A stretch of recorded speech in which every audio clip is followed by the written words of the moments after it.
अस्सलाम वालेकुम। 9th class, आज आप लोगों ने बायो का नया चैप्टर स्टार्ट करना है, चैप्टर नंबर 7, जिसका नाम है बायो एनर्जेटिक्स।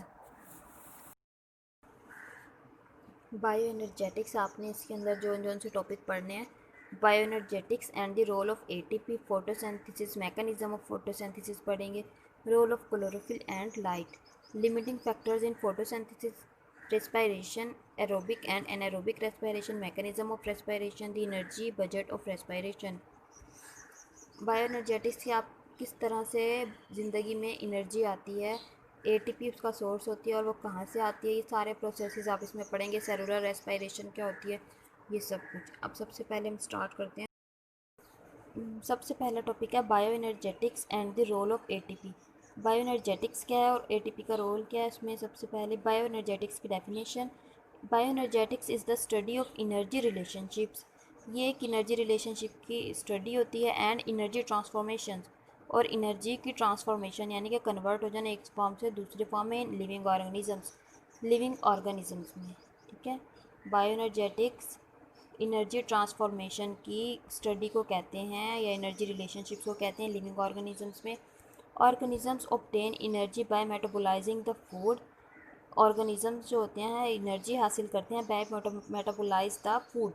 जब फूड मेटाबोलाइज होता है यानी कि फूड जब डिफरेंट केमिकल रिएक्शन से गुजरता है, सिंपलेस्ट फॉर्म में कन्वर्ट होता है, तो ऑर्गेनिजम्स को एनर्जी मिलती है। दे ईट और प्रिपेयर, और वो खुराक जो वो खाते हैं, ठीक है, बनाते हैं, उसमें जब मेटाबॉलिज्म होती है उसके बाद उन्हें एनर्जी हासिल होती है। Food contains potential energy in its bonds. Food जो है वो पोटेंशियल एनर्जी पर मुश्तमिल होता है उनके बॉन्ड्स के अंदर। When these bonds are broken down, जब ये बॉन्ड्स टूटते हैं, a large amount of kinetic energy is usually released, बहुत ज़्यादा काइनेटिक एनर्जी रिलीज होती है। Some of this energy is stored in the form of potential energy, कुछ energy potential energy की फॉर्म में जमा हो जाती है in the bonds of ATP, ATP के बॉन्ड्स में, एटीपी के मॉलिक्यूल के बॉन्ड्स में। While the rest escapes as heat, जबकि कुछ जो है वो हीट की सूरत में बाहर निकल जाती है। The potential energy stored in ATP is again transformed into kinetic energy to carry out life activities. जो पोटेंशियल एनर्जी एटीपी की फॉर्म में कन्वर्ट होती है वो काइनेटिक एनर्जी के तौर पर बाद में लाइफ एक्टिविटीज़ में के लिए इस्तेमाल होती है।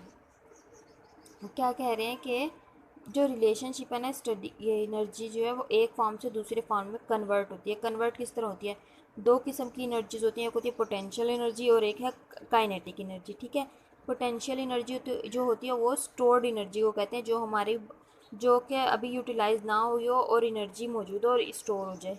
ठीक है, काइनेटिक एनर्जी वो एनर्जी होती है जो कि काम करने के लिए इस्तेमाल हो रही होती है।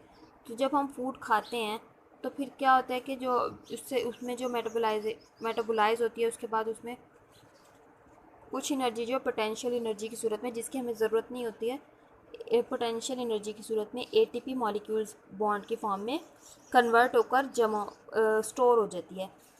और जो बाकी जो एनर्जी जो हम काम कर रहे होते हैं वो हमारी काइनेटिक एनर्जी के तौर पर यूज़ हो रही होती है। उसके अलावा कुछ एनर्जी हीट की फॉर्म में बाहर रिलीज़ हो जाती है। तो जो पोटेंशियल एनर्जी होती है वो जब स्टोर होती है तो क्या होता है कि जब कभी हमें जब ज़रूरत पड़ती है हमें उसकी एनर्जी की, तो वो पोटेंशियल एनर्जी काइनेटिक एनर्जी में, पोटेंशियल एनर्जी जो कि एटीपी मॉलिक्यूल की सूरत में कन्वर्ट होकर स्टोर हुई होती है, वो हमें काइनेटिक एनर्जी की सूरत में फिर एनर्जी मुहैया करती है, हम अपने काम कर सकते हैं ज़िंदगी के। ठीक है, जिस तरह से हम लोगों को अक्सर बहुत ज़्यादा भूख लग रही होती है, लेकिन हम फौरी तौर पर कुछ ना खाएं, लेकिन कुछ देर के बाद हमारी भूख ख़त्म हो जाती है। वो क्यों होता है, इस वजह से होता है कि वो जो हमारी पहले से स्टोर शुदा एनर्जी होती है वो काइनेटिक एनर्जी में कन्वर्ट हो जाती है और हम काम करने के काबिल होते हैं। ठीक है, ये एनर्जी ट्रांसफॉर्मेशन का चार्ट दिखाया गया है, ये देख रहे हैं आप। Reduction of carbon dioxide, input of energy light या रेडियंट लाइट एनर्जी, फिर उसके बाद ग्लूकोज बन गया CHO, फूड स्टफ। हुआ क्या है, प्लांट्स जो हैं वो सूरज से रोशनी लेते हैं, ठीक है, पानी और कार्बन डाइऑक्साइड की मौजूदगी में खुराक बनाते हैं। वो खुराक किस फॉर्म में होती है, ग्लूकोज की फॉर्म में होती है। उसके बाद जब ये ग्लूकोज ये खुराक जो जब हम यूटिलाइज़ करते हैं लिविंग ऑर्गेनिजम्स, इसकी ऑक्सीडेशन होती है। ऑक्सीडेशन के बाद फूड स्टफ जो है वो फूड जो हमने खाया होता है कार्बोहाइड्रेट्स, वो एनर्जी रिलीज़ करता है। ठीक है, वो एनर्जी जो है उसमें से कुछ जो है हीट की फॉर्म में रिलीज़ हो जाती है, खारिज हो रिलीज़ हो जाएगी। और बाकी जो है storage of energy in the formation of ATP, बाकी एनर्जी एटीपी बना देती है, ठीक है।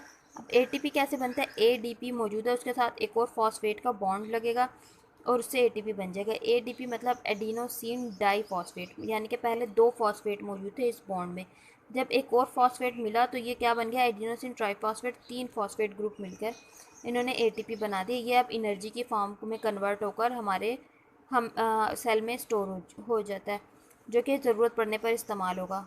अब वो ट्रांसफॉर्मेशन ऑफ एनर्जी, अब ये एटीपी किस तरह से आगे कन्वर्ट हो सकती है। Transformation of energy stored in ATP, इस एटीपी के अंदर एनर्जी स्टोर है टू परफॉर्म वर्क, काम करने के लिए, ठीक है। अब ये कहाँ कहाँ पर यूज़ हो सकती है, एक्टिव ट्रांसपोर्ट, आप लोगों ने एक्टिव ट्रांसपोर्ट पढ़ी थी चैप्टर नंबर 4 में, कि किस तरह से एक्टिव ट्रांसपोर्ट सेल के अंदर होती है, ठीक है, मटेरियल्स की जो एक्टिव ट्रांसपोर्ट होती है। उसी तरह मेंटेनेंस, सेल को मेंटेन करने के लिए, बॉडी को मेंटेन करने के लिए जो एनर्जी चाहिए वो भी एटीपी से आएगी। केमिकल सिंथेसिस, कोई भी हमारे इसमें केमिकल्स बन रहे हैं, कोई केमिकल सिंथेसिस हो रही है, एनर्जी कहाँ से आ रही है, एटीपी से।